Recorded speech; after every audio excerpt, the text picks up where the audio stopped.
Okay, a very good evening, guys. Can you let me know if you all can hear me and see a screen? Yes, before we get started. Can hear, can see? All good, nice. So today, guys, we're going to start off with a very interesting unit. That is unit number 2 in your A-level syllabus. Now, there's a lot of things about unit number 2 itself. It's, first of all, I would say it's one of the most interesting units because it is not a unit that has a lot of theory. It's a unit where you have to logically understand how things work and you need to apply. So there are calculations, there are different small graphs kind of things that are there in this question. So it's not a unit that is very boring where you have to read, let's say, a tute over and over and memorize things. It's not a unit like that. And I would say this unit itself, unit number 2, is one of the easiest units in your entire A-level syllabus. I remember when I was doing A-levels, this was the most easiest one for me, easier than unit number 1 also.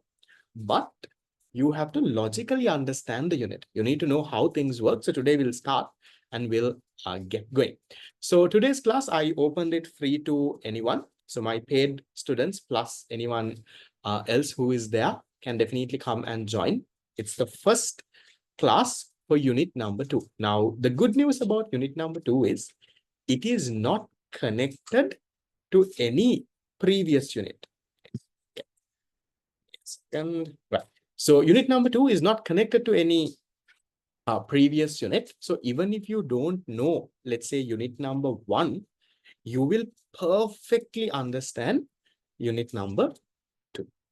So there is no connection at all. If there is a connection, I would say there might be like a 0.5% connection.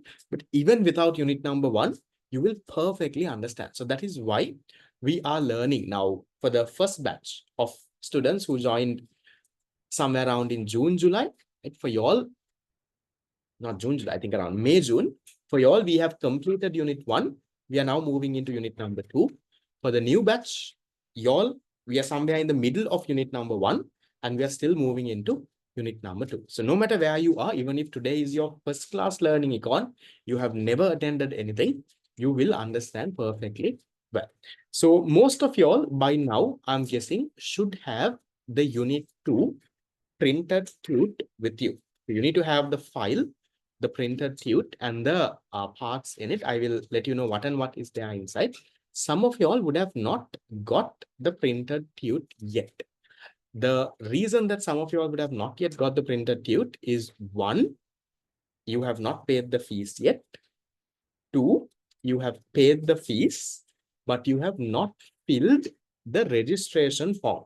So what I will do is on my paid class groups after today's class, I will send a list of the students who have filled the registration form. So remember, every month you have a registration form to fill.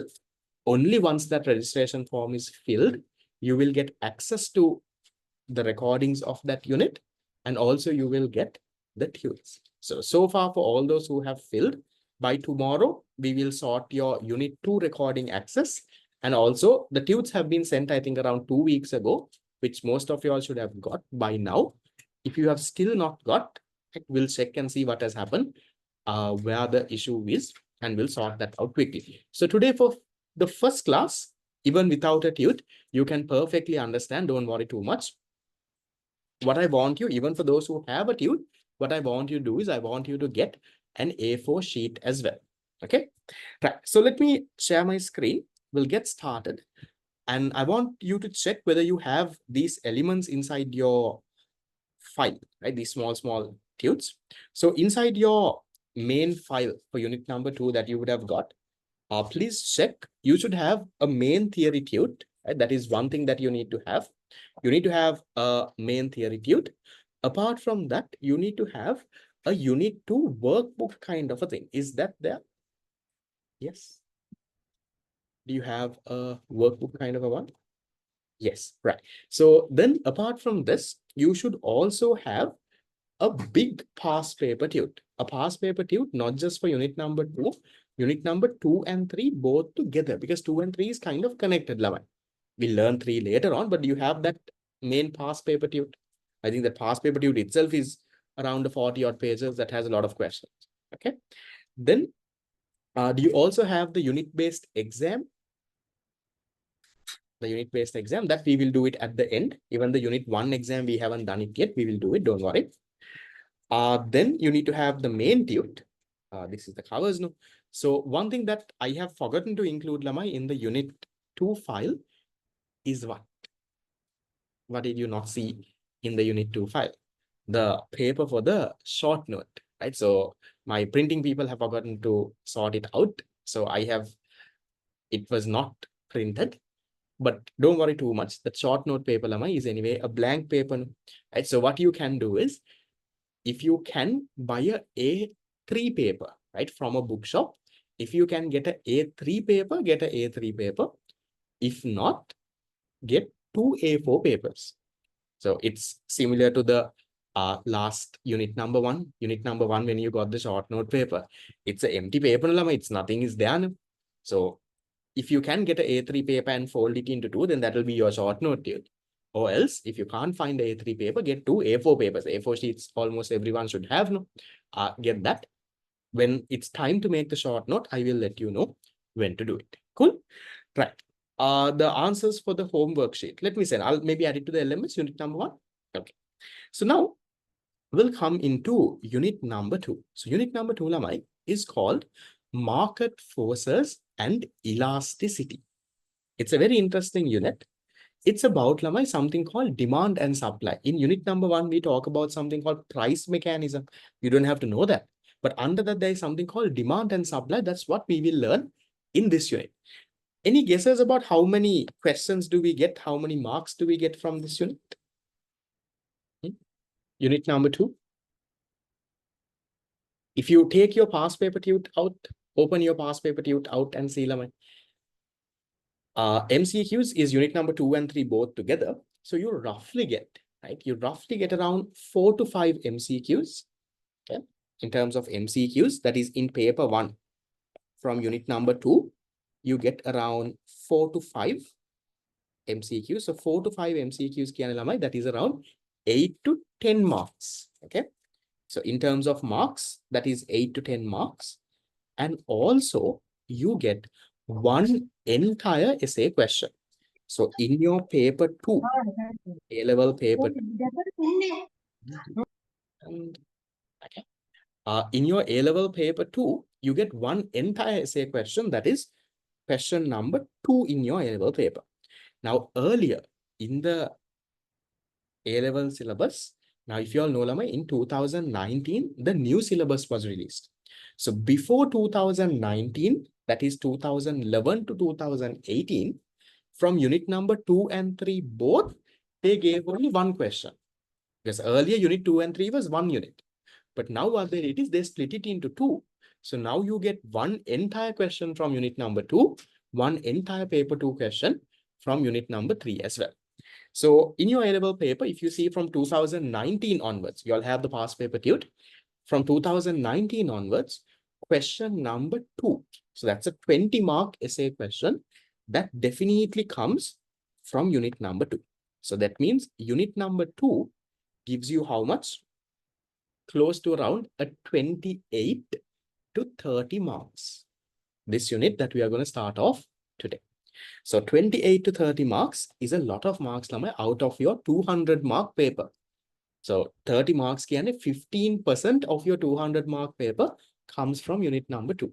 And knowing unit number 2 very well is essential for you to know unit number 3. Unit number 3 is Lamai, it's more like an extension of unit number 2. That's why in your past paper tute, I have given 2 and 3 together because 2 and 3 is connected. 1 and 2 is not connected, Lamai. 1, even if you don't know, you will still understand unit 2. But 2 and 3, there is a big connection there. So if you figure out unit number 2 very well, then unit number 3 also becomes very easy. So pay close attention, get things done. Anything wrong in my mic? No, right? Can you all hear me the normal way? Or is it different shape? No? Okay, right. Okay, so that means that there is a round lamai, a 28 to 30 marks here. Can I also, if any of you all remember, how many marks did you all get for unit number 1 in the A-level paper? Unit number 1. Unit number 1 also there was how much? There was around 28 marks, right? 4 MCQs, 1 entire essay question. So just think, Lamai, right? Unit number 1 and 2 alone, how much of marks that gives you? So unit number 1 gives you around 28 marks. Unit number 2 gives you around another 28 to 30 marks. So that is around 56 to 58 marks in your A-level paper. So out of your A-level paper, 1/4 of it comes from unit number 1 and 2. And these are the easiest units, I would say, in the syllabus. Unit 2 is easier than unit number 1 also, if you properly understand. So what I want you to do is, unlike other subjects, I told you all this before also, in other subjects, Lama, unit number 1, it's not a very important unit. No? The first few units, right? Video questions and then it's not that important. But in econ, it's a little different. In econ, the first few units, knowing those first few units well, you get a lot of questions, you'll get a lot of marks, plus knowing unit number 2 and stuff very well connects to the other units also later on. Then. So then it gets much easier. So I want you all, especially this, now for example, in 2025, this year you have another 4-5 months left. No? So this year is the year that you all are going to be comparatively free. You're going to get more and more busy from next year. Right? Next year onwards, you all will start revision classes, right? Where we will do papers. You all will have, different other things in school. So all of that will start happening. Right now, also, most of you all would have started school. But trust me, it is not going to get more free than today. The more and more you go, the more busier you will get until A-levels. So what I want you to do is this time, at this period where you are comparatively free and you are chilled out, get this unit number 1, 2, and we will finish off most likely unit number 3 also by this time. We'll try to finish off by the end of this year. By the end of this year, we'll finish off unit number 2 and 3 as well. So unit 1, 2, 3, we'll talk about 3 later. Unit 1, 2, and 3 alone gives you more than 80 marks of the 200 mark paper. So unit 3, we'll talk about it later, but I'll tell you a little bit about it. Unit 3 is very connected to unit number 2. Unit 3 alone gives you same somewhere around that 28 mark kind of a range. So 1, 2, and 3 itself roughly gives you around 80 marks. What does that mean, Lamai? With unit 1, 2, and 3 itself, what does that mean? From your 200 mark paper, if you're getting 80 marks from unit number 1, 2, 3, that means, yes, they are very important. That also means you can pass the exam with just unit number 1, 2, 3. Almost half of your marks. So in total, there are 12 units in the syllabus. There are 12 units. But the first 3 units, now today we are starting the second one. The first 3 units gives you a bit more than 80 marks in your A-level paper. 80 out of 200 kiyanne, 40 out of 100. So your pass mark is 40. We will not target just to pass the exam. We'll target for something much more than that. But I'm just saying, you can pass the A-level econ paper by just studying unit 1, 2, 3 properly. So then imagine the fellows who fail the exam. If you can pass the entire A-level paper, එකක් නෙවෙයි S pass එකක්. You can at least get a S pass by with 1, 2, and 3. So 1, 2, and 3, we will finish it in this year by December. So what I want you to do, Lama, this is your most free time. Properly attend classes, do the questions, do the homework, get everything done, make your short notes, master unit number 1, 2, 3 as much as possible. Become the experts of 1, 2, 3, because if you're experts of 1, 2, 3, you're guaranteed that you will pass the exam. After that, we'll work on getting through the 75. From 75, we'll get to the 90, 95. We'll push there. But remember how important these units are. Okay? Right. So with that being said, we'll get into the unit itself. So unit number 2 is broken into 3 parts. Now, remember unit number 1, I broke it into 4 parts, 4 focus areas. So unit number 2, I broke it into 3 areas. The 3 areas are The first area is on demand. So we will start that today. And so I'm breaking this into 3 areas. One area is demand. The other area is called supply. And the other area is where we put demand and supply both together. Any guesses what is that called? Where the demand meets supply. Anyone heard of the name? Market? Market what? No, not elasticity. Exactly. Market equilibrium, right? So that's another part that we will learn. That's the last part that we will learn. So this is all that you have, Lamai, in unit number 2. You have demand, you have supply, you have market equilibrium. And I'll tell you the good news. The good news is, if you learn demand properly, right? If you properly learn demand, supply is the opposite of it. So you will easily understand supply if you understand it. It's the same thing with a small change. So the focus is now demand is around, I would say around 50% of your unit number 2. Supply is around 35%. And the last market equilibrium part is around 15% of this unit. That first 50% demand, you pay fullest attention, get that into your head. Then supply becomes easy. If you know demand and supply well, then market equilibrium is easy. That's what you have. So if I go through the tube roughly, right? So here we are starting with demand. Then if you scroll down, you can't scroll, you have to turn the page. If you go into around page number here, page number 21 in your tube, you will start with supply. If you know demand, supply is easy. And then once supply is also done, you go into this topic called market equilibrium in page number 30. So these are the 3 main topics of unit number 2. I give you this big picture now, so it's easy for you to study. When you all are studying also, don't study, I would say, don't study pages. Don't say, today I will study page 1 to find a way. Today I will study this topic. So knowing what the topics are, knowing the bigger picture about what is there in the unit is very important. Okay, right. So we'll start with unit number 2. Right? So there is, I want all of you all to get a A4 sheet as well. Even if you have the tube, that's okay. I want you to get a A4 sheet because the space in page number 2 will most likely not be enough for a small thing that we will do. Okay, so we'll start. Starting with unit number 2, market forces. When you say market forces, that is demand and supply. So market forces and elasticity. What is elasticity? I'll teach you all later. Let's start with demand. What is demand? We say demand is the various quantities that consumers are willing to buy at various different prices. I'll give you an example. Let's say we'll take, for example, a packet of Milo. I know for a long time I haven't had a Milo now. Earlier, I remember every day after school, you drink a Milo, but now after Milo prices went up, couldn't really drink. So I'll take an example of a Milo and explain this story for you. Okay.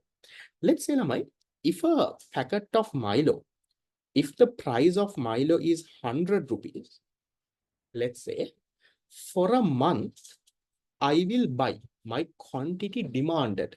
I will buy, let's say, 10 packets of Milo. If the price of a Milo was 100 rupees, I would buy 10 packets of Milo for a month.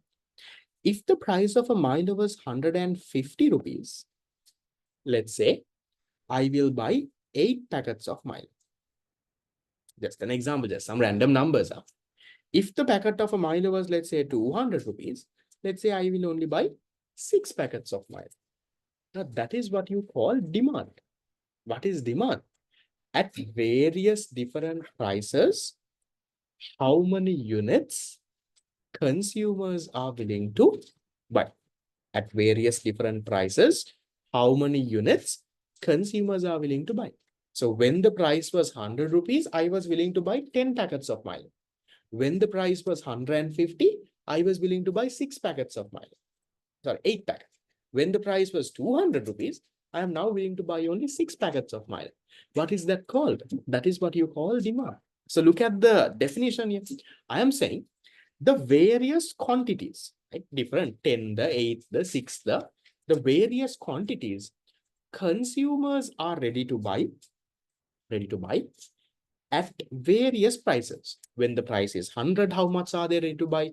When the price is 150, how much are they ready to buy? When it's 200, how much are they ready to buy? Right? That is what you call demand. Various quantities consumers are ready to buy at various prices of a good at a certain period of time when other factors remain constant is known as demand. For a certain period of time, the various quantities consumers are willing to buy at various different prices is what we call demand. Okay. So then, even if the price is high, will come to the high price increasing up. Okay. Now, this demand, there are two types. We have individual demand and market demand. What do you think I just explained to you, Lama, with this example of a Milo? Do you think this was individual demand or market demand? I told you when the price was 100, I would buy 10 packets of Milo. When the price was 150, I would buy 8. What is individual demand? Other factors I'll come to it now. I don't worry too much. Individual demand is one person's demand for a good. So this example I gave you, was it one person's demand or was it everyone's demand for Milo? The example I gave you is my demand for Milo, right? That is what you call individual demand. Now, just like that, your demand will also be there. Now, this is my demand. When the price is 100, I will buy. This is Arshad's, right? So let's say there are some other people. Let's say there is Mr. B, Mr. C, Mr. D. Now, in a country, how many people are there? So if you add all of their demand, let's say Mr. B is willing to buy at the price of 100, he is willing to buy, let's say, 5 packets of Milo. Here he is willing to buy 4, he is willing to buy 3. Let's say Mr. C is willing to buy 20, 15, and 10. Mr. D is willing to buy, let's say, I don't know, 15, 10, and 5. So different people will have different demands, Lamai. I gave you an example of just my demand. If you add all of these people's demands, then you will get the market demand. What is individual demand? One person's demand for one good. When the price is 100 rupees, how much of Milo will I buy? When it's 150, how much will I buy? That is individual demand. But just like me, y'all are also buying Milo, no? So if we get everyone's demand at the price of 100, how much of Milo will everyone buy? That is what you call market demand. So maybe in this, if I'm just keeps, don't worry too much about the numbers. So at the price of 100, I am willing to buy 10. Mr. B is willing to buy 5. Mr. C is willing to buy 20. D is willing to buy 50. Let's say there are only 4 people in the country. What is the total market demand for Milo at the price of 100? I am willing to buy 10. B is willing to buy 5. C is willing to buy 20. And D is willing to buy 15. The market demand, you add all the individual demands. 20, 10 plus 5 plus 20 plus 15. How much do we get? 50? Huh. So that is what you call market demand. So at the price of 100, the market demand for Milo is a 50. So that's the difference between my individual demand and market demand. So let me go through the whole story again.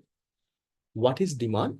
Demand is the different quantities, the various quantities consumers are ready to buy at various prices. When the price is this much, how much will they buy? When it's this much, how much will they buy? That is what you call demand. So I took an example of a Milo. So if a packet of Milo is 100 rupees, how much will be bought? 150 nang, then how much? 200 nang, then how much? That's what I told you demand is. Then I told you this demand, there are two types, individual demand and market demand. What is individual demand? Individual demand is one person's demand for a good. My demand for Milo. That's what I gave you. When the price is 100, I will buy 10, 150, I will buy 8. That is my demand. But I am not the only person in the country. No, I'm not the only person who is buying Milo. There are so many people buying wine. So if you add all of their demands together, then you get what? Market demand. So look at my small paragraph here. I'm saying the various quantities that a person is ready to buy at various prices is known as individual demand. The sum of quantities, sum means total, the sum of quantities of all individuals, right? Sum of quantities, all individuals are ready to buy at various prices is known as market demand. One person's demand is called individual demand. Everyone's demand is called market demand. That's the simple story there. So far, are we okay? So basically, what demand is, what is individual, what is market demand. Now, I don't want you all, Lamai, please don't memorize these, Lamai. Right now, I don't want you to, like a parrot, memorize. When we write answers, automatically the words will come. So the more and more you write, then you all will remember words you all can write. What I want you to do, especially in a theory class, is to understand the story. To understand the story, two things you have to do. One is listen properly in class, right? Properly listen in class. And then within the week, right? From today's class to next class, take, let's say, around half an hour to go through what we did and come. That will help you with your memory power. And that will help you understand the next lesson better. That's all that I'm asking you to do. Properly listen in class. Recording is there. If you want, you can, if you're a slow learner, that's the biggest advantage. So how many of you all did that? Just want to check. How many of you all actually use the website for not just because you missed the live class, but because you can't remember a certain part, you went back and watched? Yes. Right? You forgot a certain part, you with that. Good, right? So that is what the whole website and the recordings are there for. So until A levels, now my recordings will be there. And that's my promise. I will not delete it. It will be there. So even if you forget a small part, right? Sir said something like this. What is this? I can't remember. Go back and watch. It's all that of that you can get that. So once again, what is demand? Demand is the various quantities consumers are willing to buy at various prices. When the price is 100, how much will they buy? 150, how much will they buy? 200, and how much will they buy? For a good. That's what you call demand. During a certain period means, let's say period of a month. Now, for example, I told you for a month, when the price is 100, I will buy 10 Milos. That's why for a period of time. What are the other factors? I will come to the other factors. Okay. So now we'll leave all of that aside. We'll come into Lamai. What do you think demand for a good depends on? What is the main determinant? The amount of a good that you are going to buy will mainly depend on the what of that good. Will mainly depend on the price. No matter, now even quality and all is there, but no matter how much the quality is, if the price is too expensive, now even think of, okay, let's say for example, let's say my class. Let's say my class is, we'll assume the best econ class that is there. Okay. In a situation like that, let's say if I charge 15,000 a month as class fees, no matter how good I am, none of you all will come. So the main determinant for any quantity demand, for the demand for a good is what? The price of the good. And that's one main determinant. So apart from that, we have other determinants. So these are called the other determinants. We will learn all of this in detail today. So what are the other determinants? We have things like price of related goods. Those are called substitutes, complements, things like that. Then consumers' income, how much of income you're getting, that also determines your demand. The consumer's taste, the future expectations, all of it, logically, we will learn in detail. So now, I will keep this part a little. Can you all take, right? Because I feel, Lama, your page number 2, this page will not be enough. So I want you to take a A4 sheet. Maybe for those who have the tute, you can start writing in this page, but this page will also not be enough. I would recommend if you can have a A4 sheet, maybe even 2 A4 sheets. So 1 page will not be enough. You'll ideally need 2 pages to get this done. So two A4 sheets, maybe you can write on one side of the A4 sheet only. So then you can paste one A4 sheet on top of this, the other A4 sheet next to it. You all can figure out. You all have done handwork small days now. So figure out and somehow paste it. Okay. So I will go into my notepad and I will get into these determinants in detail. What I want you to do is, while I explain, you can jot points down or you can take a screenshot and write it later, whatever that is working for you. But what I want you to do is properly understand this story with logic. Not to memorize this story, understand why this happens is what I want. Because if you understand things, Nama, you don't forget. Things that you memorize in a week, you will forget. Things that you properly put into your head, logically understand, this is why this happens. Trust me, you will not forget. So I want you to logically understand, then within the week, recap it again as well. And then let's see how it goes. Okay. So let's start. Let me go into my notepad. Okay. Starting with this.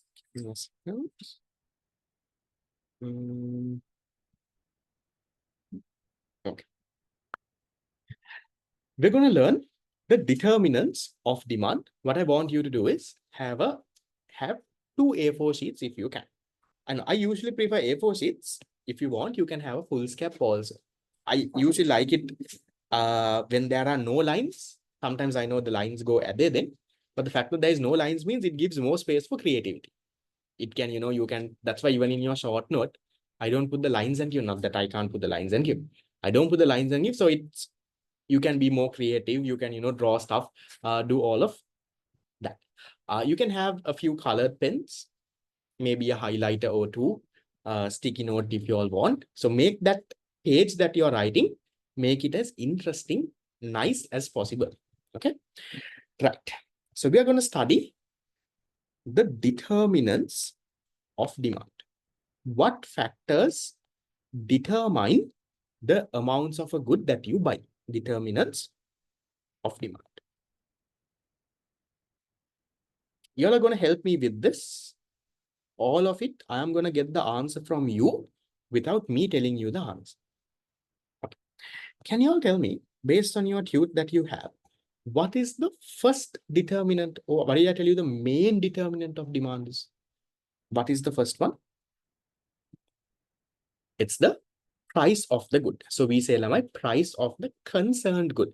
Concerned good means the good that we are talking about. Okay. So first one is the price of the concerned good. So concerned good means our good, price of our good. Price of the concerned good. Price of the concerned good, Lama, we usually denote it with the letter P. Okay. Price of the concerned. Now, you all tell me, give me the answer. Tell me, Lama, if the price of a good increases, what do you think will happen to the quantity demanded? Will it increase or will it decrease? If a good becomes expensive, price goes up and up and up. Now, this is where you have to logically think and get an answer. When the price of a good increases, the quantity demand starts coming down. QD decreases. Right. Then, when the price of a good decreases, what will happen? Let's say price goes down, they run a sale or they do something and they reduce the price. Then what will happen to the quantity demand? Then your quantity demand is going to increase. Right. So can you all tell me, what type of a relationship is this? Is it a positive relationship or a negative relationship that we have with price and QD? Negative, in other words, is inverse. When the price is going up, when one variable is going up, the other variable is coming down. So positive relationship means both are going in the same direction. Negative relationship means they are going in opposite direction. So are they going in the same direction or are they going in the opposite direction? When price increases, quantity demand is coming down. When price comes down, QD is increasing. So this is a negative relationship. So you can say You can just make a small note saying there is a negative relationship between price and quantity demanded. I will show you later certain situations where there can be a positive relationship also.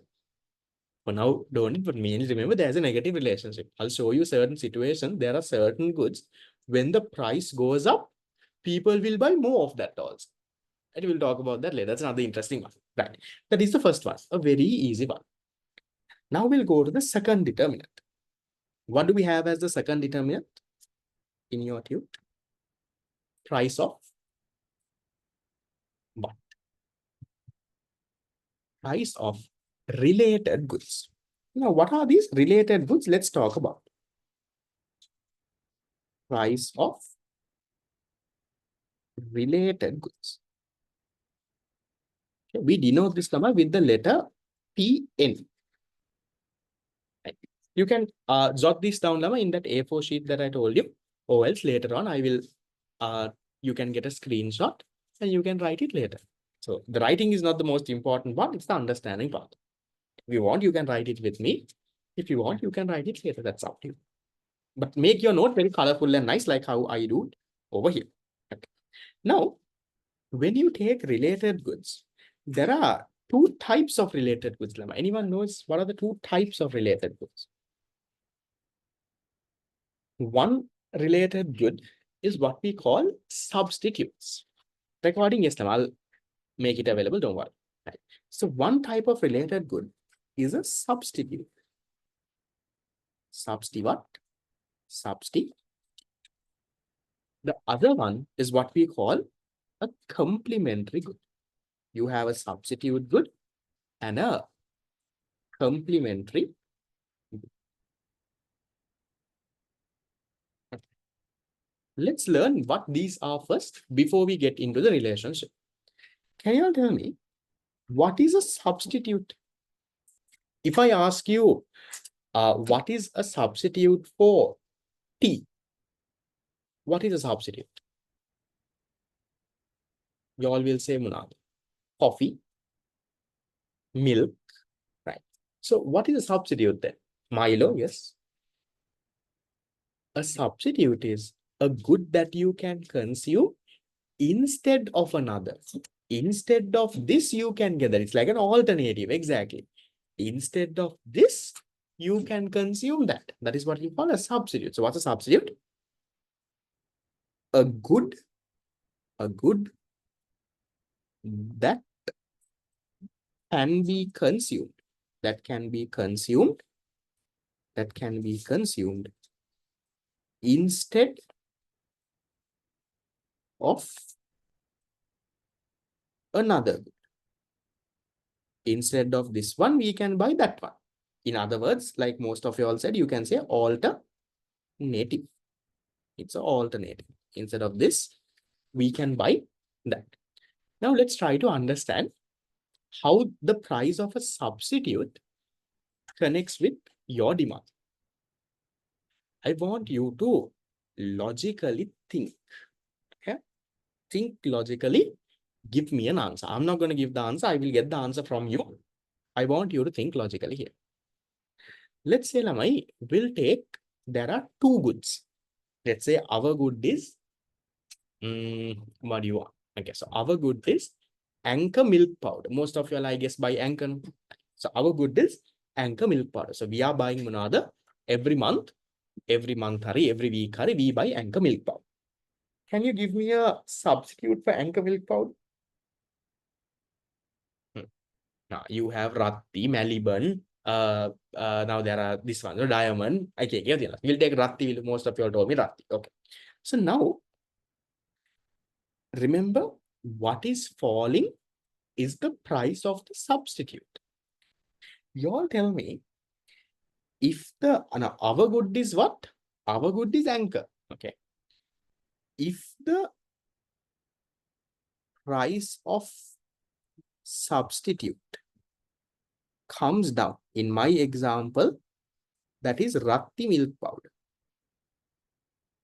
Is Ratti double I don't know. right? So price of Ratti comes down. Think, what will you do now?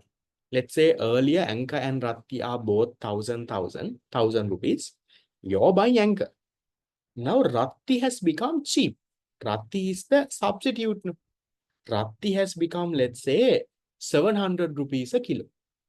What will you do now? If Ratti becomes cheap, you will go and buy what? You will buy Ratti. Then can you tell me what happens to the demand for your good? Ratti has become cheap. No? Price of the substitute.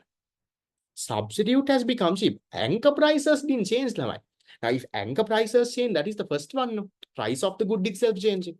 Now, here anchor prices never changed. Anchor price is still 1,000. But your substitute, that one has gone and reduced the price.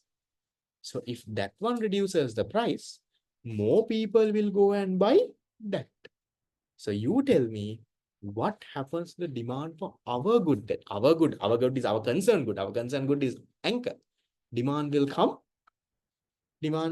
down, right? See, logically understand the story, Lama. It's not about memorizing price of substitute comes down, demand comes down anyway.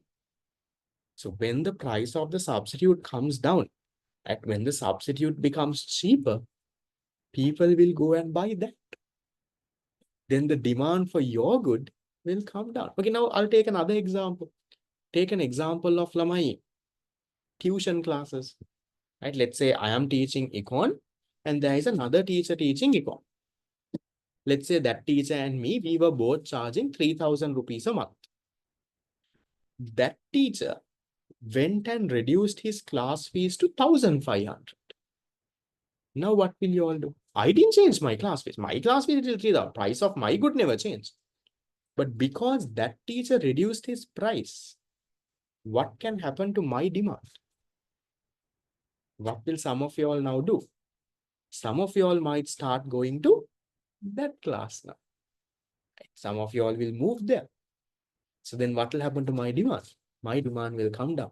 So if the price of the substitute decreases, the demand for your good will come down. Why people are going down? Then can you tell me the other way around? What if the substitute becomes expensive? What if the price of the substitute, in our example, let's say Ratti became expensive? What do we have? Yeah, here we hold all other factors constant. Right? We take factor by factor. So here quality, income, all of it will hold constant. One by one, we will go. What happens? If the substitute becomes expensive, now Ratti is expensive. Ratti Vadigalla, they have increased prices to 1,500 a kilo. Now what will happen? People who are buying Ratti, what will they do? They will stop buying Ratti. So Ratti demand will go down. But what will happen to our demand? That's what I want to know. What will happen to our good? When the Ratti price increases, our good is Anchor. Our good is Anchor. What will happen? If Ratti price increase, those people who are buying Ratti, they will stop buying. They're like, Anepa, Ratti epa. What will they do? They will now come to our good, right? Our demand will increase. If the price of the subsidy increases, our demand will increase. Same example I can give you with a tuition class. Let's say another econ teacher, he increased his class fees. He increased his class fees for 5,000 a month. Then what will the students going to his class do? Students going to his class will stop his class and they will come to my class. So our demand will increase. Anna, that is how the price of the substitute affects the demand for your good. Okay. Now here, remember when in the price of the concerned good, I said quantity demanded. Here I am saying demand. The difference of this I will teach you later. For now, don't worry about it. So when the price of a good changes, it's where the quantity demand changes. For all the other determinants, the demand changes. Why, how, so what is nonsense? We will learn that later. Don't worry. In case anyone was ever wondering, Why did sir say QD there and why is he saying D here? Okay, there's a small difference there. We will talk about it later. Okay. Is that clear, Lamai? Logically, how does a price of a substitute affect the demand for your good? Your good price is not changing. The substitute, that one's price has changed. As a result, your demand is changed. So once again, what's the story? If the substitute price goes down, your people will also buy that. Your demand will come down. Substitute price goes up, they will also come and buy your good, your demand will increase. Can you tell me what type of a relationship do we have? Price of the substitute and the demand for your good. Is it a positive or a negative? Look at where the arrows are going. Is both the arrows going in the same direction or is it going in an opposite direction? It's going in the same direction. So what can we say? We can say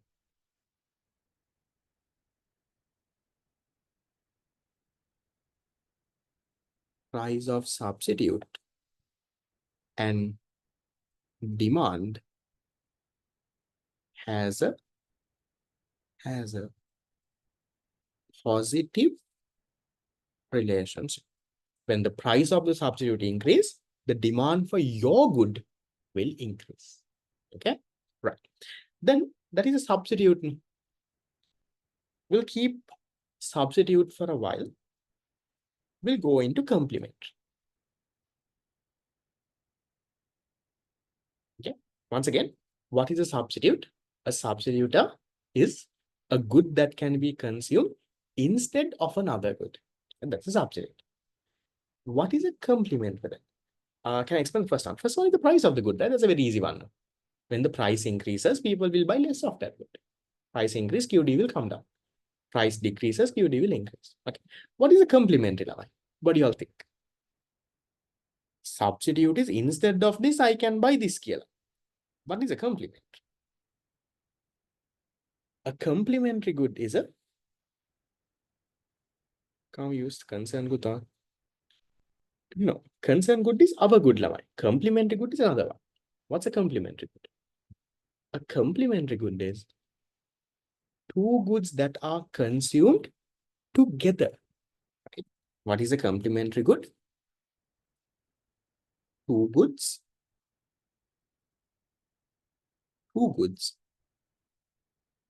that are consumed together, right? You buy it together.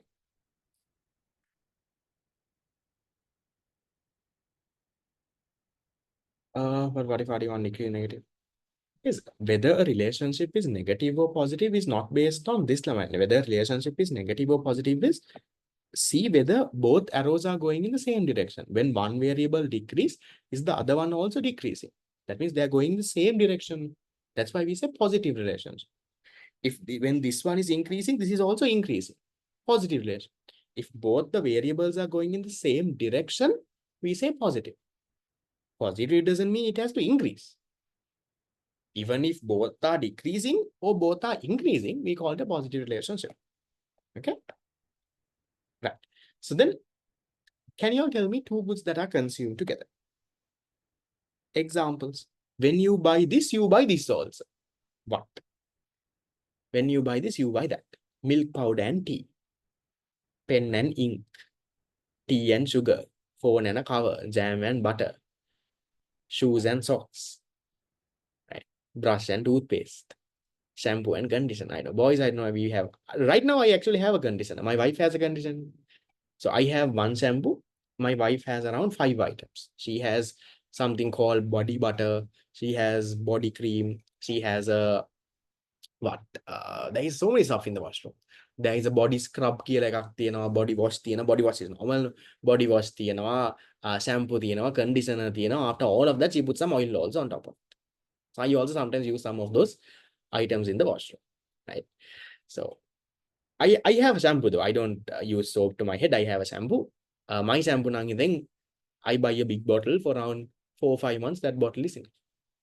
Her shampoo is much so expensive than my shampoo. I buy a shampoo for 1,000 rupees. She buys shampoo for 3,000 rupees. And that's what happens, and her not only shampoo, she has shampoo, conditioner, body butter, body cream, body scrub, so many things that are there, right? So those are what? Complementary goods. When you buy one, you buy the other as well. So we'll take an example of shoes and socks. Okay. So let's say our good is socks. Our good is what? The concern good is socks. So our good is socks. We'll try to understand how this works. So socks is the concern good. Concern good means now our good, the good that we are talking about. What is the complementary good for socks? Socks ekka monawada ganne? You buy shoes. Okay. So price of complementary good. So complementary good is, in our example, it is shoes. Complementary good is shoes. Tell me, if the price of the complementary good increases, right? I will just say PCOM. Price of the complementary good increases. Now shoes became expensive. What will happen to the demand for socks? We'll think little by little. If shoes become expensive, can you all first tell me what will happen to the demand for shoes? If shoes become expensive, price of shoes have gone up means people will not buy much shoes. Demand for shoes will come down. If the demand for shoes come down, what will happen to the demand for socks? That is what I'm asking. We are talking about socks now. So if you're not buying shoes, will you buy socks? No. If you buy less shoes, you will buy less socks also. You think socks nikang paara daan yannada? Are you going to wear socks with a rubber slip and go? No. So when the price of what? Complementary good increase, if the shoes become expensive, people will buy less shoes. As a result, they will now buy less socks as well. So demand for socks also will start coming up. Remember, socks is our good, complementary good. Shoes became expensive, people stop buying shoes, and therefore demand comes down. Right. Yes. They might switch to slides. Now, what if the other way happens? What if my complementary good, that is shoes, became very cheap? Let's say you can buy a branded shoe for 1,000 rupees. If you want, you can change shoes as a concern good, Lamai. That's not a problem. So I'm taking socks as the concern good. You can take any good as a concern good, not issue. What if shoes became very cheap? You can buy a branded shoe now for 1,000 rupees. P comp means the price of complementary good. What happens? If shoes become very cheap, if you can buy a shoe for 1,000, everyone buys shoes then. If everyone buys shoes, what will happen to the demand for socks? Demand for socks, that is what we are worried about. Demand for socks will also increase, right? Price of shoes go down, everyone will buy shoes, demand for socks will go up. That is how the complementary good works.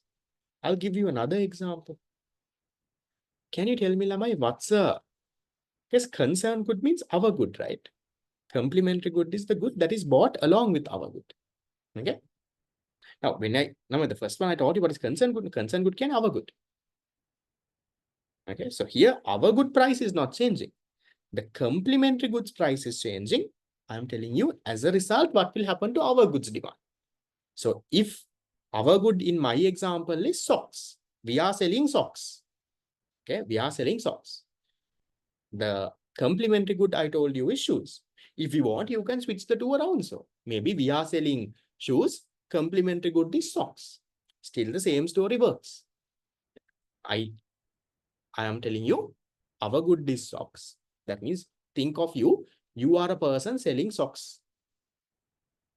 Shoes is a good that is bought along with your good. So when people buy shoes, they buy socks also. Socks gatna, shoes gatna.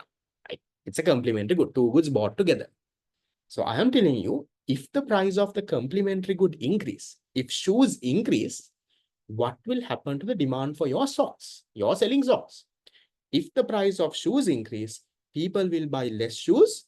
As a result, they will buy less socks as well. So price of complementary good increase, demand for shoes will come down. Sorry, price of shoes increase, demand for socks will come. Same way the other side. If the complementary good becomes cheaper, if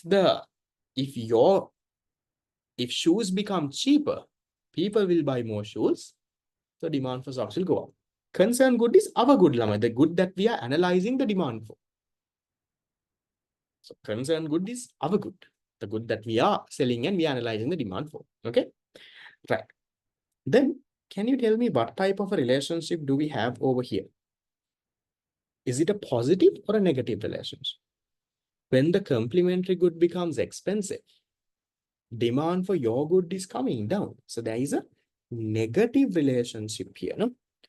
A negative relationship between the price of the complementary good. I'm not writing the whole thing. A negative relationship between the price of the complementary good and the demand for your good. I'll take another example for this, just to make it clear, since I feel some of you all are a little lost. Okay. Forget about all of that. Don't have to write this down. Can you tell me, okay, this is the demand for my classes. Demand for Arshad's class. So right now in my 2027 batch, there are, I know how many people, there are multiple groups, maybe all of it put together is around 200, 250 people. Okay.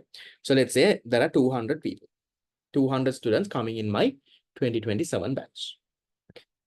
Let's say, can you all tell me what is a complementary good that you buy along with my classes to come to my online class?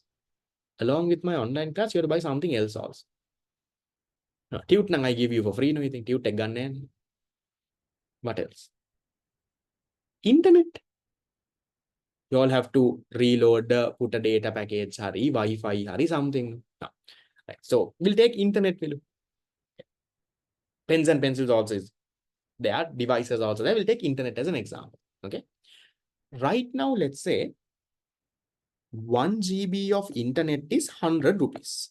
This is the price right now. Right now, 1 GB of internet is 100 rupees. 200 students are coming to my class. This is the complementary good. Don't need to write this down. Huh? Complementary good. That is data.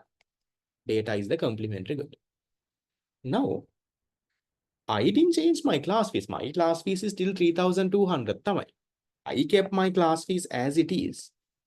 And let's say Dialog, Mobitel, Airtel, all of them, they increased data prices. They went and increased the price of the complementary good. Complementary good is data. No? Price of the complementary good, they increased.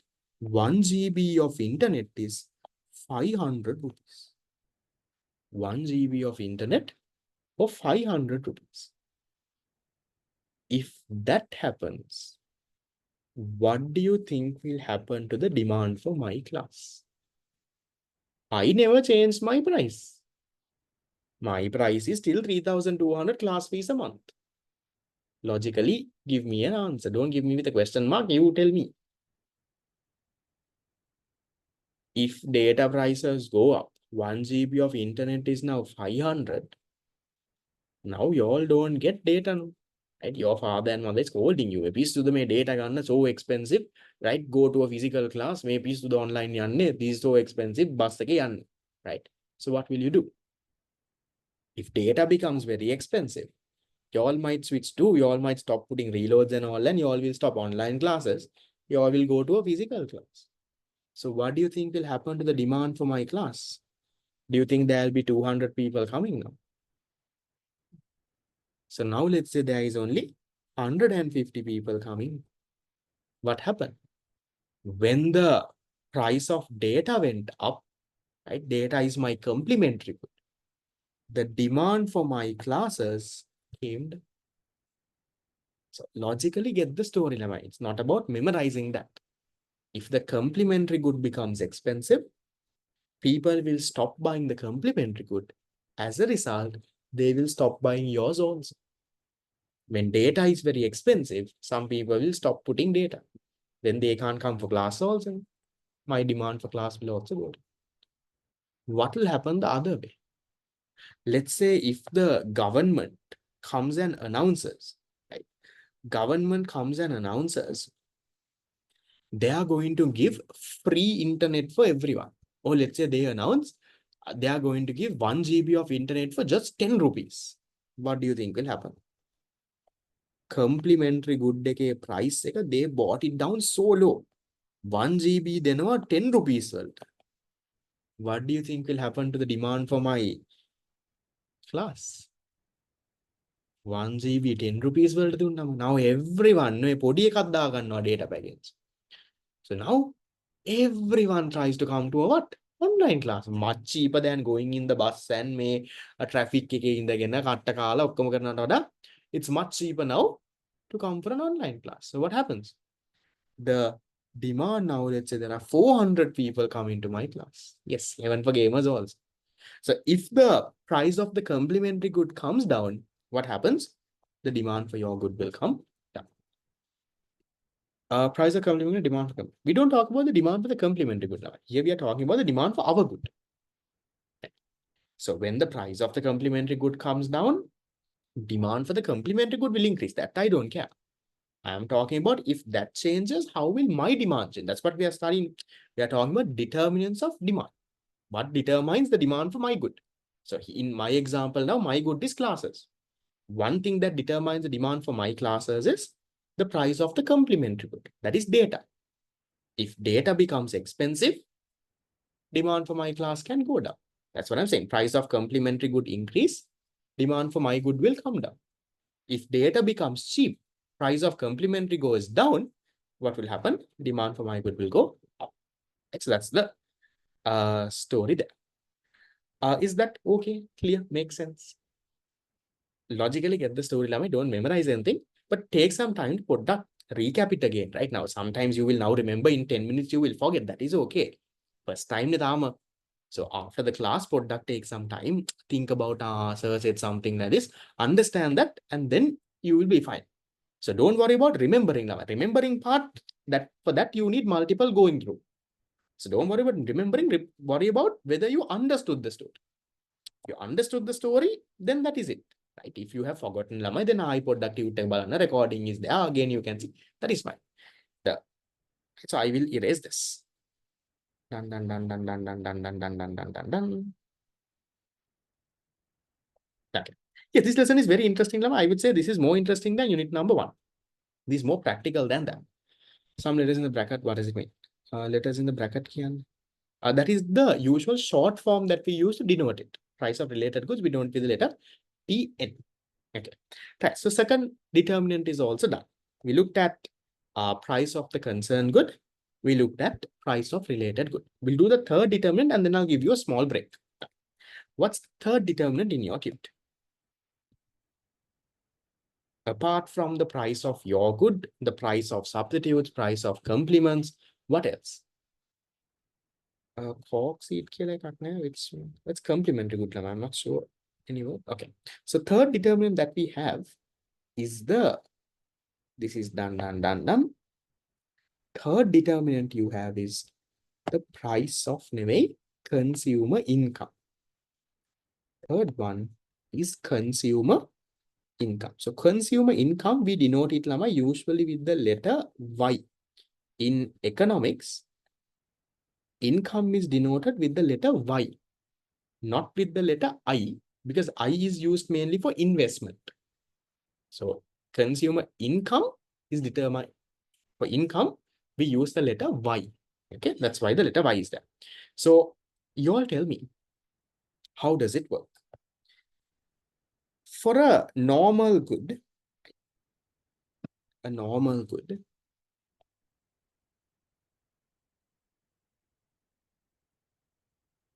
when income increases, what will happen to the demand for the good?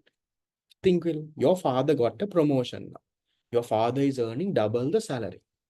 Now what happens to the amount of goods that you buy? let's say chocolate hari, the amount of, let's say, movies that you all go to watch in a theater, what happens to the demand? If your income increases, now you all can buy more, no? So demand will increase, right? Demand will increase. If your income comes down, what will happen to the demand? Let's say your father lost his job. Now he's doing a small job. Then may only 30,000 a month. Podda kamarui, amaru kalayak. What happens now? What happens to demand for the goods now? Demand will start coming down. That's how it usually works, right? So that is called a normal good. So a normal good is a good llama that has a positive relationship. There is a positive relationship between what and what? Between income and demand. The quiz llama will have a quiz next week. Okay. Right. So then tell me, these are my individual demand, market demand both. Do you think every good works like this? When income increases, why is income limit? Okay. When income increases, does demand for all the goods increase now?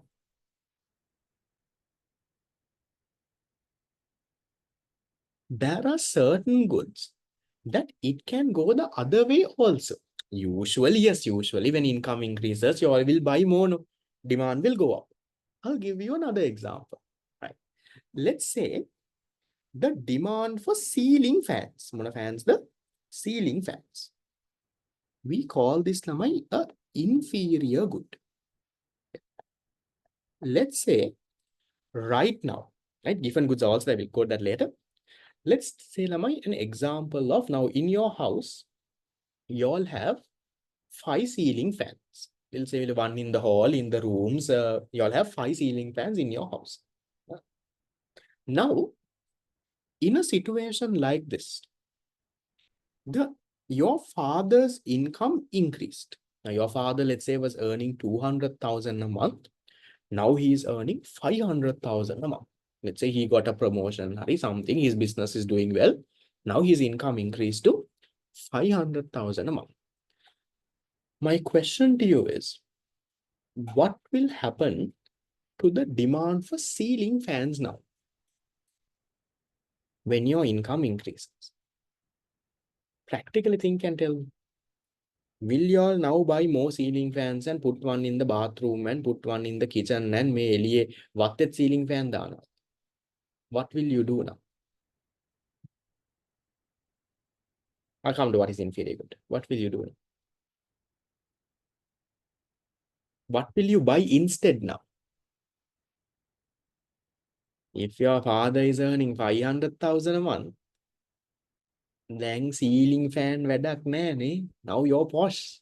What do you do now? You stop buying ceiling fans. You maybe තියෙන ceiling fan එකත් ගලවලා you throw it off. You go to a what? You go to a better good now. What? You get a AC. So when income increases, what happened to the demand for the inferior good? Inferior good here is ceiling fans.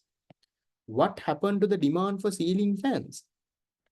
The demand for ceiling fans, demand for ceiling fans came down. You stop buying ceiling fan. When income increases, then ceiling fan gone in there, then you buy your AC. So when the income increases, what happened to the demand for ceiling? So we'll consider ceiling fans as our good. It comes down. That's what you call an inferior good. An inferior good is a good that has a negative relationship between income and demand. When your income increases, you will buy less of it.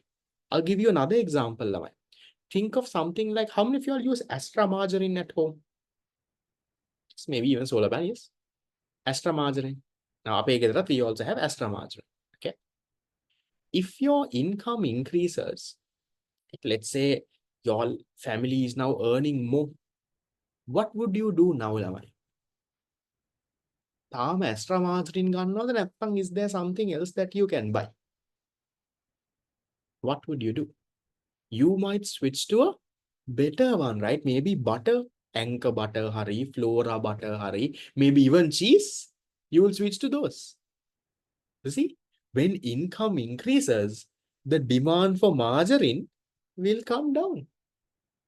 income goes up, margin will come down. You might maybe buying cheese, hari, mukak hari ganna cheese, hari, butter, hari, you buy that. Then what about this? I know, boys, you all might know. Yes, maybe Nutella. You all also know this. You all know this BD, the cheaper version of a cigarette. Cigarette is, I think, around 100 or 150 rupees. You can get a BD for around how much? I don't know. Anyone knows the price? How much is a BD? BD is 40 now, really? Oh, shit. Right. Okay. So BD is the cheaper version of a cigarette. So what happens, Lamai? Now, let's say there is a construction worker. The fellow he smokes a BD. හැමදාම BD එක තමයි ගන්න. Now, what happens if his income increases? Construction worker, construction project now the fellow is making a building. He's earning, let's say, lakhs and lakhs a month. Is he still going to buy the BD? No, right? If his income increases, what does he do? He now switches to, let's say, cigarette hari. Maybe if he becomes even posher, he might go into a vape or something. These e-cigarettes. I don't know what he'll do, but he will go into a much superior version. So when income increases, what happens, Lamai? The demand for the what? Demand for the concerned good comes down. Yes, there's a question. Am I concerned if I also have a problem? How do all of you all know these prices? Okay. So when income increases, demand comes down. That's an inferior good. Then on the same side, what happens the other way, Lamai? What happens when income comes down?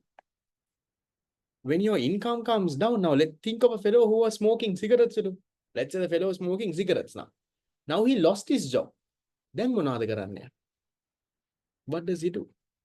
When he lost his job and income comes down, he will switch to a BD, right? The demand for BD will go up. If you were someone who was buying butter, income went down, now you will now again buy margarine. Margarine demand goes up. If you were someone who is having AC, father's income went down, father will say, "Me AC me current වැඩි නේ. දැන් අපි fan ටිකක් දාමු." You switch to a fan. So when income comes down, what happens, lamai? Demand will increase. May exam okay, don't go and write cigarettes and BD. Give ceiling fan and AC. So what is an inferior good again? A inferior good is lamai. I'll come to the definition. Don't worry. A inferior good is a good that has a negative relationship between income and demand. What is an inferior good? Inferior good is, right? So, an inferior good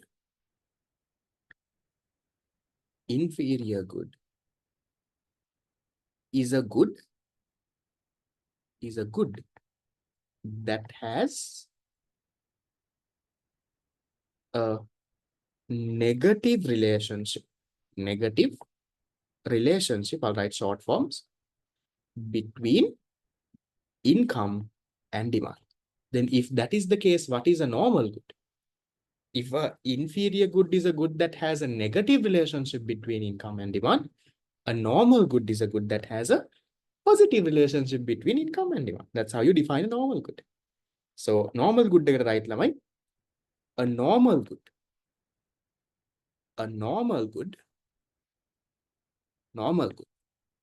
is a good that has a positive relationship between income and demand. So if income increases and demand also increases, we call it a normal good. But income increase, demand falls, we know this. Someone who uses fans is inferior good, then why goes down? What happens to fans? So if your income goes down, so income goes down, can you think of it at a high income level? You were earning 500,000, right? You were earning 500,000. You were at a high income level, right? You were earning 500,000. Then you were having, let's say, 5-6 ACs at your house. Now your income comes down to 100,000. What do you buy? Ceiling fans. So also remember this, there is a bit of a advanced point here. So if you take inferior goods, lamai, any good is not always inferior also. Usually a good becomes an inferior good at high levels of income. And if you want to explain that story, put that complex point. If you don't get it, leave it. Right. Now I took an example of ceiling fans now as inferior goods. So what is an inferior good now in simple terms? Inferior good is a good that has a negative relationship between income and demand. When your income increase, when your salaries increase, you will buy less. That is an inferior good because you will now go to a better product. When income increase, you will stop buying and go for a better one. That's why demand for that will come down. When income comes down, you stop buying the better product and now you buy the cheap one. So demand will increase. That's an inferior good, right? But also remember, any good is not inferior at all levels of income. Now, now I took example of what? Inferior is like, yes, the cheaper version, those useless ones. But if you take any good, usually a good is inferior at only high levels of income. Now, here I told you ceiling fans, when income increases, demand will come down. But I'll give you an example. This one is a little too complex. Don't worry if you don't get it. Now, take an example of Lamai. Now, let's say this is your income. This is your demand. When your income is zero, let's say you're not earning any money, then your demand for ceiling fans is also zero. Now, think of a very poor household. Very poor household. They were earning nothing. Podda, now they have started to earn, let's say 25,000 a month. Now what will they do, Lamai? Now they will put their first fan. No? Think of a very poor household. They didn't even have electricity early. So now when their income increases, their demand for fans will increase, Lamai. They will now, let's say, buy one ceiling fan. Income goes up even more. Let's say income goes to 100,000 and now demand increases even more. So now they will, let's say, buy a 4 ceiling fan.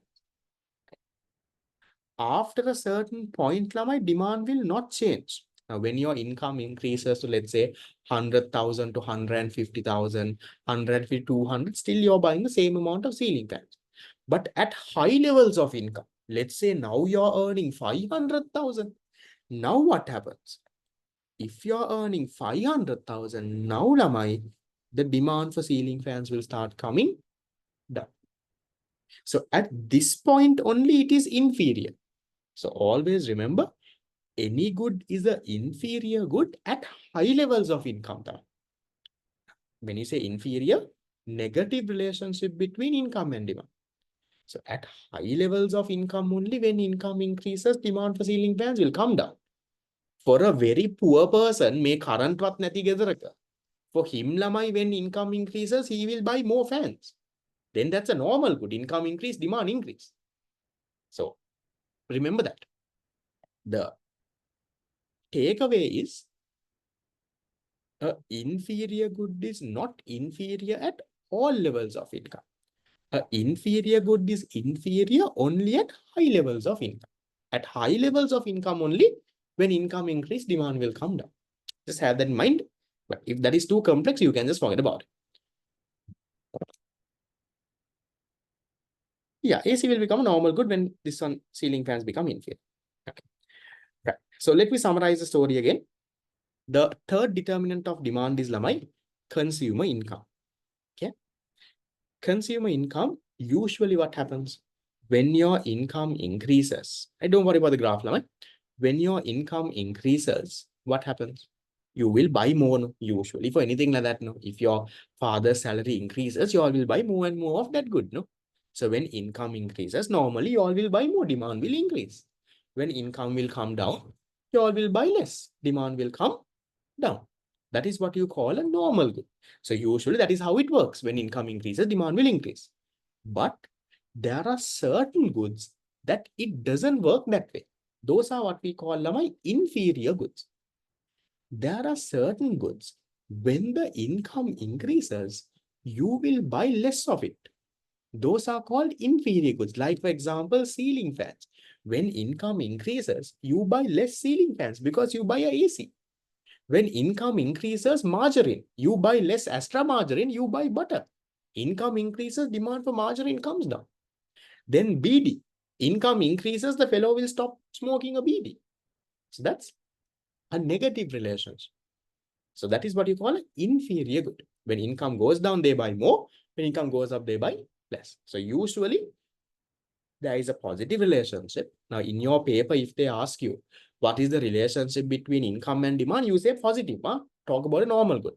Unless they specifically talk about a inferior good. My butter will cheese. Yes. So then at one point, maybe even butter can be inferior. They might switch to cheese. Yes. Can be that. Right. Okay. Is that okay? Fine. Any point that you missed, I'll take it after class. Good. Good. Okay. So shall we take a small break and then we'll come into this. My sisters got they applied for business science at Morato. So they got in there. Not management. I did management. I felt the business science degree might be better here. So I told them to apply to that. Both of them got it. Yeah. Right. So we'll take a break until now it's 5:25, 5:30. Okay. So we'll take a break until 5:30. You have 5 minutes, walk around, get some water, and come back. We have to do the other determinants. Take a break.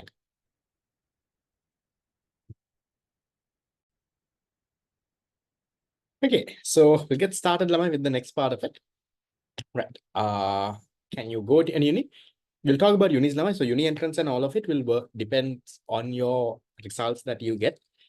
Depends on your results and the Z score that you get. So we'll talk about that another day. Normal goods again. So normal good is nothing hard, Lama. Normal good is simply, again, logically understand. It's not about memorizing anything. When a person's income increases, they will buy more of a good, right? Demand will increase. When income comes down, they will buy less. That's what you call normal good. Okay. Then, yeah, AC will be a normal good. Then this one will be this. Okay. If someone prefers having ceiling fan than AC. Yeah, there can be exceptions like that. So people who might not prefer AC. I'm just saying. Yeah, I'll go back, Lama. At the end, I will show you all the screenshots you can get. Okay. Right. So we'll go into the fourth determinant. What's the fourth determinant? You looked at consumer income. What's number 4 in your here? Fourth one you have is consumer taste. So we say consumer taste and preferences. That's a very easy one, Lama. Now, consumer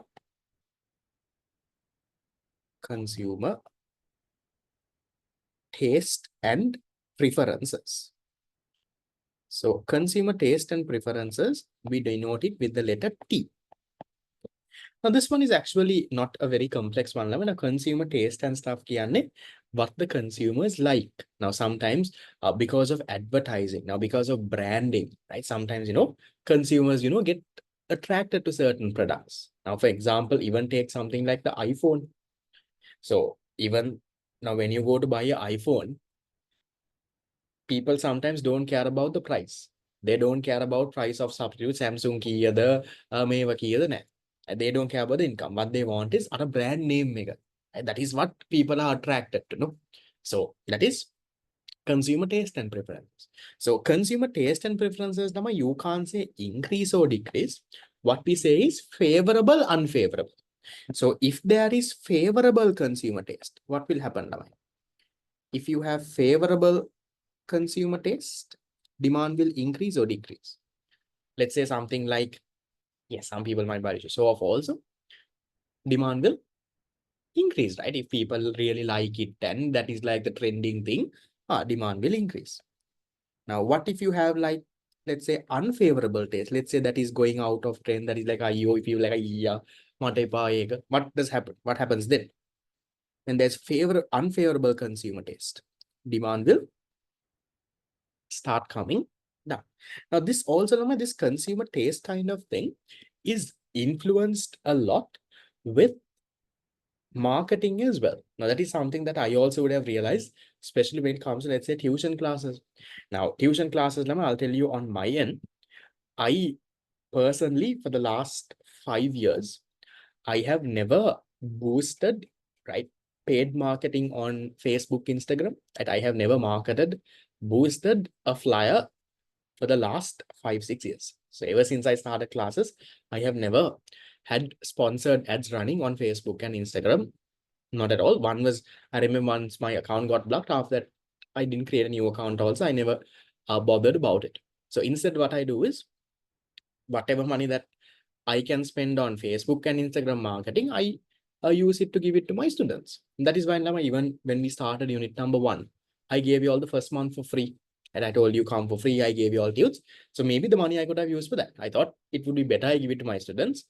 That would be more effective. But then there are certain other teachers, Lamai, who spend huge amounts of money on marketing, right? Now it's not just Facebook, Instagram. Now you have TikTok marketing, right? You have teachers who specifically film certain parts to put on YouTube, right? They, like, while going on class, they give a live advice. You put it on YouTube, and you have things like that.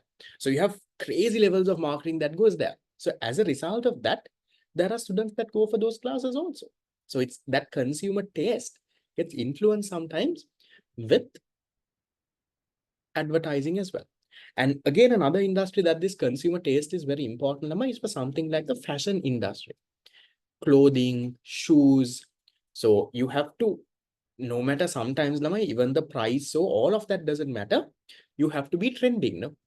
Now, recently, if you take in the last, I know, 1 year, you have the oversized t-shirts, right? So boy starts wearing oversized t-shirts. I know girls, if you all also wear, right? That is there. So consumer taste has a big thing to go.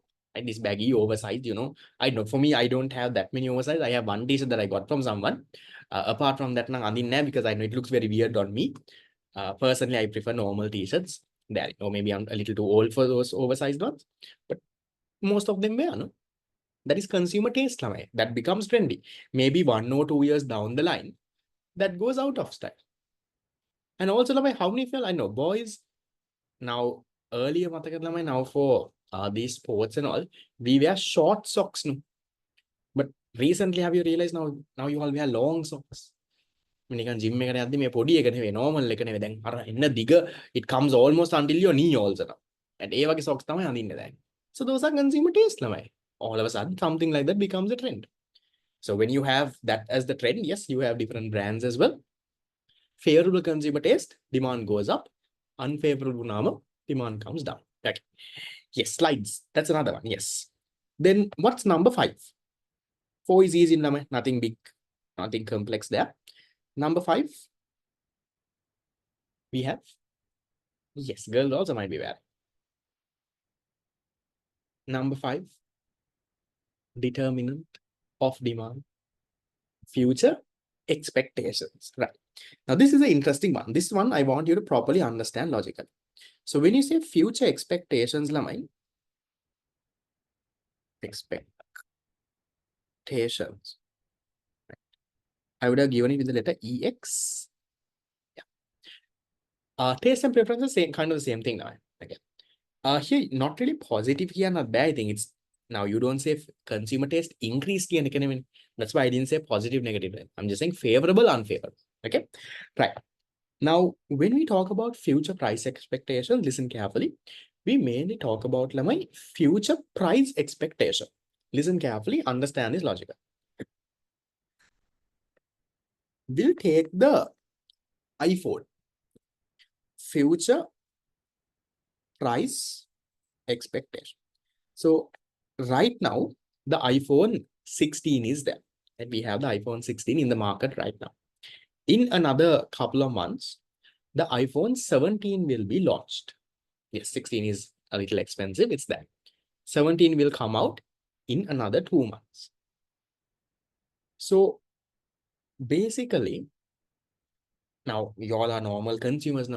What do you think will happen to the price of iPhone 16 in a couple of months? You expect the iPhone 16 price to go down. Let's say you figured that out. Now, let's say you're planning to buy an iPhone 16. Now, you have collected money to buy an iPhone 16. You know, in around 2 months, when the 17 comes, 16 will become cheap. The future price will go down. Will you buy the iPhone 16 now, or will you wait for 2 months and what are you going to do? You know, in 2 months, the product price will come down. What do? You wait, right? So if you expect the future price to go down, Lamai, what happens to your current demand? Right now, what happens to your demand? Does it increase or decrease? If you expect that in the future the good will become cheap, right now you don't buy, no.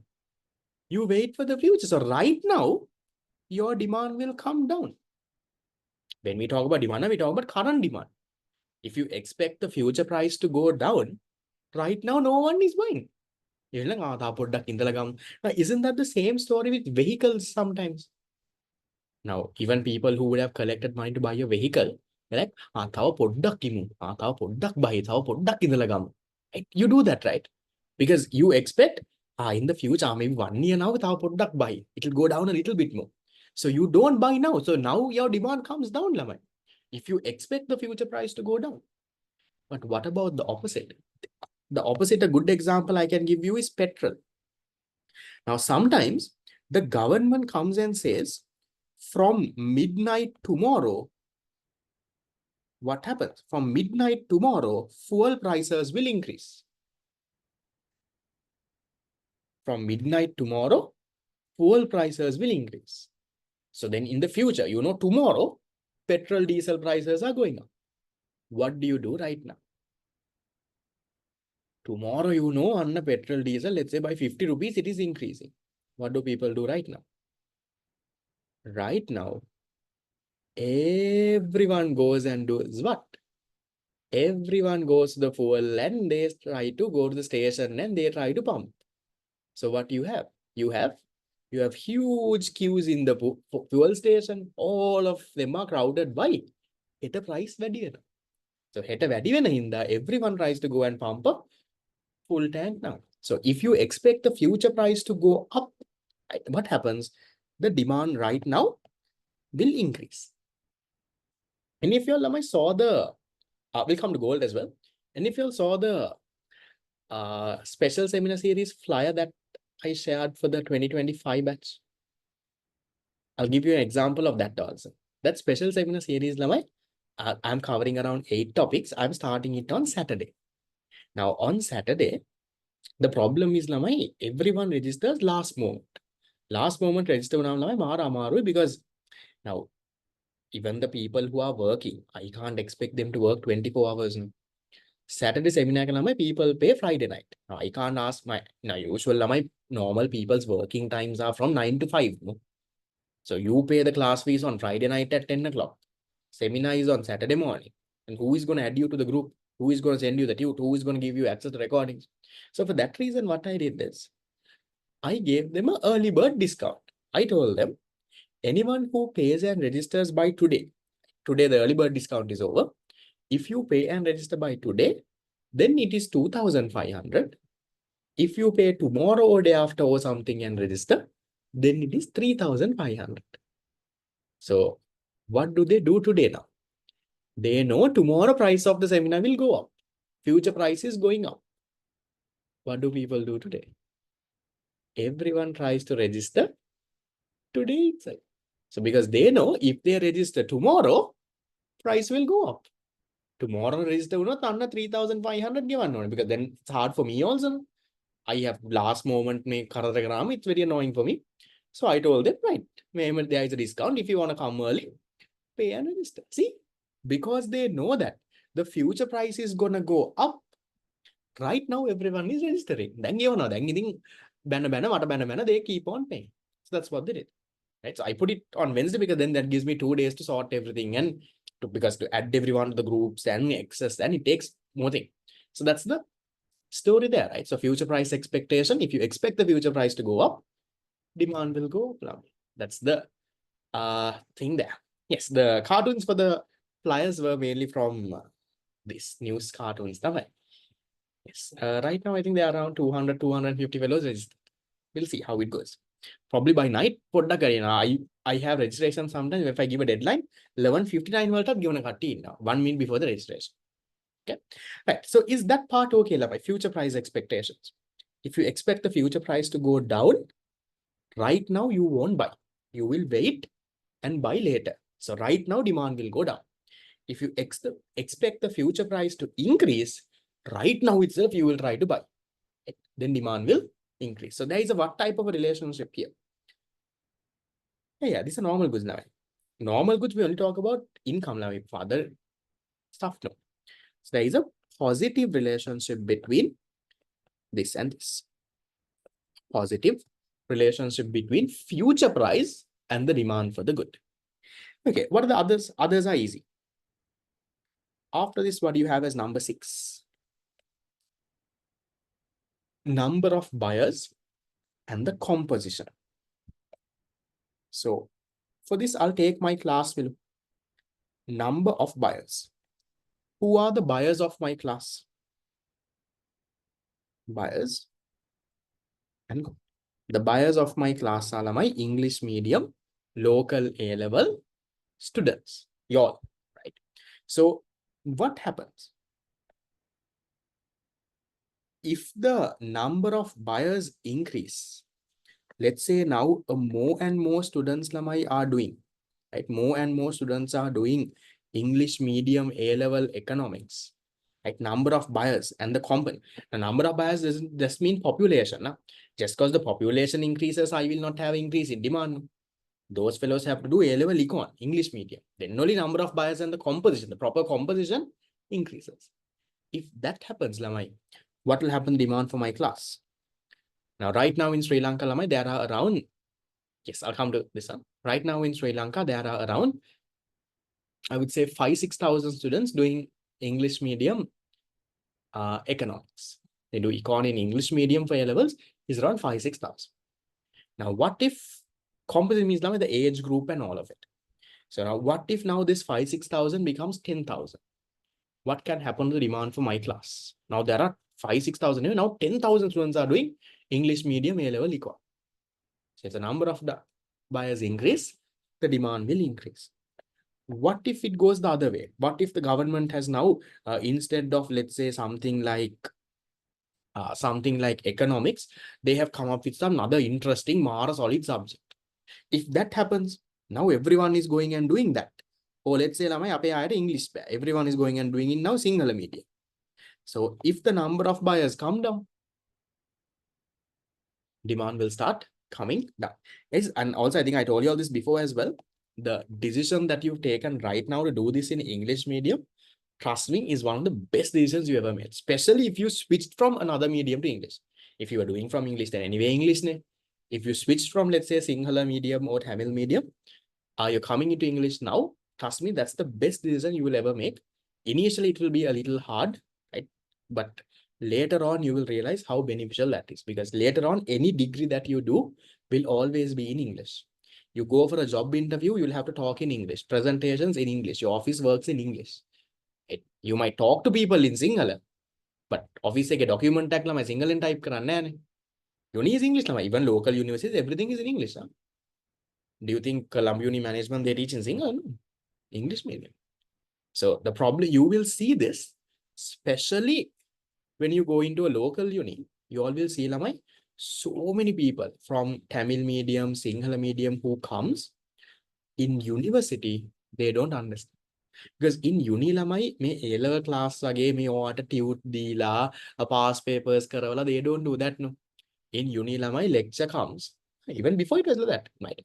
In a university, lecturer comes lamai, he will do his class, he will give you a printout of the slides, notes, and whatever he shares on the presentation, those slides he will print and give it to you.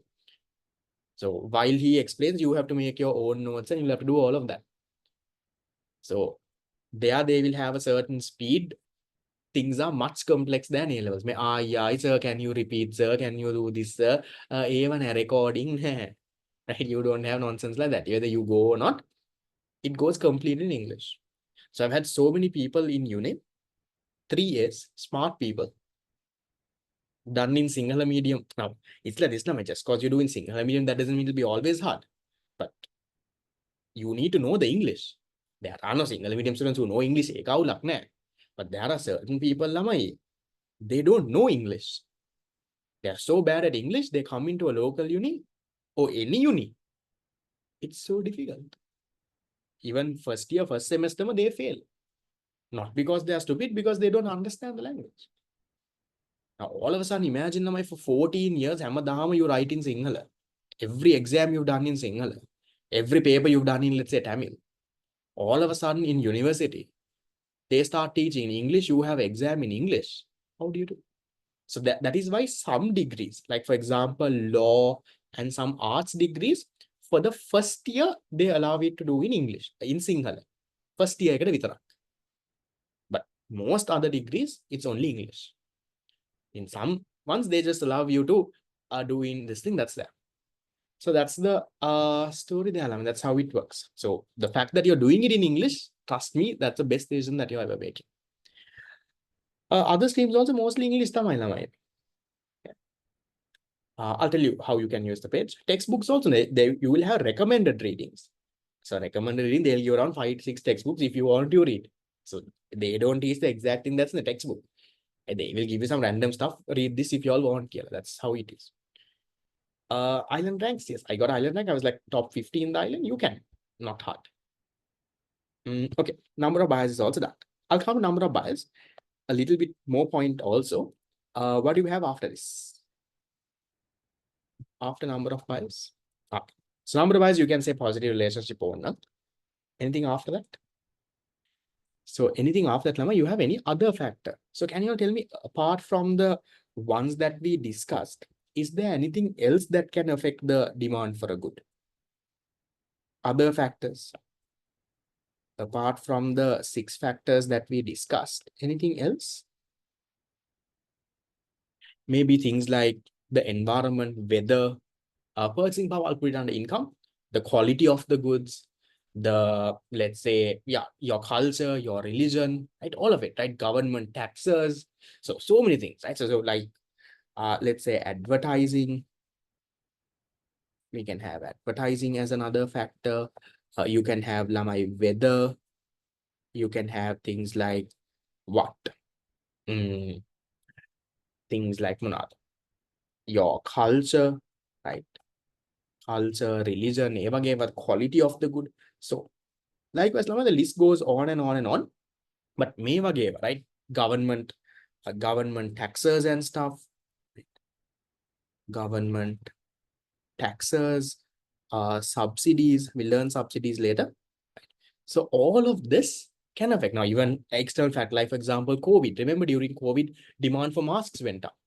Demand for masks went up not because price of mask went down or something. Demand for mask went up because of something completely another factor, right? This. Wants I will not put over here. Okay. So all of this I will consider as other factors. Now, other factors, you have to logically argue and get the answer. Yes, discounts I'll put under price. It affects the price. So now, for example, you can't say other factor increase, demand increase. It depends on the good and depends on the other factor itself. So advertising doesn't really come under consumer taste, it influences taste. Now let's say, for example, something like weather. Now, let's say Lama, it's a very rainy weather. What can you say will happen? Demand for umbrellas. If the weather is very rainy and cold and all, demand for umbrellas will increase. People will buy more and more umbrellas. On the same side, when there is rainy weather, what can happen? Demand for ice cream. Ice cream and the school stuff. That demand can go down. See, it depends on the good level. You can't say rainy weather nang demand increase kiyanna bad. It depends on what the good is. So those things you have to logically think of it and you will have to answer. Cool. Right. So I will leave that over there. Composition of bias means the age group, the category. Now, for example, just cause A-level students increase, the demand for my class won't increase. The A-level students who are doing economics in English medium increases. That's the composition. English medium students, A-level econ. Then only my demand will increase. So just because the A-level students increase, it won't go up. Or just because the population increase, my demand won't go up. That exact composition has to go up. That's the point there. Right. other factors, lama, you don't have to individually look at each of these. Practically, you can think of. Okay, so I will turn the screen around. You can take screenshots if you have not. I'll have my camera off so that my face is not on the screenshot. If you have not written down, you can take screenshots. I will go one by one, down, down, down. Can someone who took a screenshot, Lama, a proper clear one, can you put it on the group as well? The others who wrote it, now we went through 7 determinants. Can you tell me? Now these determinants, Lama, affect individual demand and market demand both. But there is one determinant out of this 7 that affects only market demand. What is that? Out of the 7 that we discussed, there is one that only affects market demand. That won't affect individual demand. What is that? Out of this 7, there is one that only affects market demand. What is the one that affects only market demand? The one that only affects market demand is the number of buyers. 6th one. Number of buyers won't affect individual demand. Number of buyers will only affect the entire market's demand. So all factors will affect market demand, except for 6, everything else will affect individual demand. So that is what the point is. So remember, number 6 will only affect market, will not affect individual demand. That's the whole thing therein. Online or physical, yes, maybe that's also consumer taste, but consumer taste and preferences. I would say preferences is a better word there. Now, even the fact that you all are learning online is a preference. So that could be number 4, consumer taste and preferences. I know how many of y'all are y'all okay with online classes, shape? Or are you coming for online class because you can't find a physical one? Or are you okay with the whole thing? Shape, right? It's not bad. Initially, my product, that's the last one of the factors is government taxes. Yeah. So initially, when you have an online class product, this thing is there, the conception is there, where product hammali, that is there. So I will also agree. So I'm also not the most fun fellow. Online class is not the most fun thing that you have. But the fact that it works is easy, especially the convenience factor. Now, for me also, it's convenient because I also work full time. Right? I work full time in that it's convenient for me, because otherwise, for me to travel here and there for 5-6 institutes is difficult. And even for you, right? Even for you, the fact that you don't have to go and dress, and even especially for girls, your parents, that is a big relief. Because girls, sometimes your parents have to go and pick you and drop you, and all of that is there. That is there. So as long as it works, it's fine. So for me, it works. For my students, it works. Students are getting results. That's fine. Right. So once again, the screenshot of it, Lama, can you all share it on the different groups that you all got the links from? Right. I will also share it at the end. Cool. The notes again, I'll come to it at the end of the class. Okay. In case you missed it. So here the determinants are there. And then there's a small part, and I will finish off for today. I've given a small box there on the right. I'm saying, in addition to the determinants of individual demand, the determinant of number of buyers. You see, I'm saying the determinant of number of buyers and composition affects market demand. That's why I've given that point in bold. So this one does not affect individual demand. All the factors affect individual and market demand, except number of buyers. That doesn't affect individual demand. Common sense, my demand will not get affected based on how many buyers are there. My demand will depend on the price of service. All of it is there. My individual demand won't depend on the number of buyers. Okay, there's a screenshots on the group as well. Your group name on the chat box. Anyone can save it if you all have not. Okay. Then there is a bit of an additional reading as well. Anyone try to scan it? I think it's an internet article on these determinants. Also, what you can do is, Lamai, during the week, go through this part again and watch YouTube videos. That's the best way, I would say, to remember stuff. I always do that. I remember earlier during school, our first few terms, Lama, you all have free time now. And that's why I told you when I started this unit 1, 2, 3 are very important. So 1, 2, 3, Lama, you put a lot of effort. You won't have time trust me, when you're doing unit number 7, 8, right, somewhere around the middle of next year, revision classes have also started. Your class workload has doubled. So you have so much of things that are there. So the effort you can put for a unit is less. So these units put that effort, right? So you can scan the link. There is an article to read there as well. And then the note that you made now, I hope you all made a note on a A4 sheet. It might not have been enough to put it in this lamai. So I want you to paste that on page number 2. Right? How you paste it or what you do, I don't know. Probably you might have two things, no? Maybe one and it again fold it somewhere there. You can paste it in page number 2. If you have enough space, you could have written everything in page 2, but based on my experience, there is not enough space. If space was enough, then no issue. If you ran out of space, then have that A4 sheet on top. Paste it on this so that you have a nice, colorful thing explaining the determinants of demand a little bit in detail. Cool. Right. The next parts of it now, we'll go through next class. I feel that is too much. Otherwise, it'll be too difficult. Why do I use QD and demand? I'll come to that. That's another part that I have to teach in detail. In total, there are 12 units. The first 6 units are grade 12. Unit number 7 to 12 is grade 13. Focus area unit 1, you can make the focus area 4, you can make the short note and send. I'll send the link for the short note group, you can send. So finish studying unit number 1, we'll have the unit 1 test also very soon, once the others are also done. YouTube channels, now there are no specific YouTube channels like that. There are few which I used during my time, but in general, what I'll do is search the topic. Now, for you all to just revise something, like what I will do is, I will go to this. Don't judge me with my YouTube recommendations. All the small fellows watch YouTube on my listen. So I will just say determinants. Oops. Let's search for determinants. So watch a YouTube video too. Right? So you have usually this one, right? Jacob Clifford is usually good.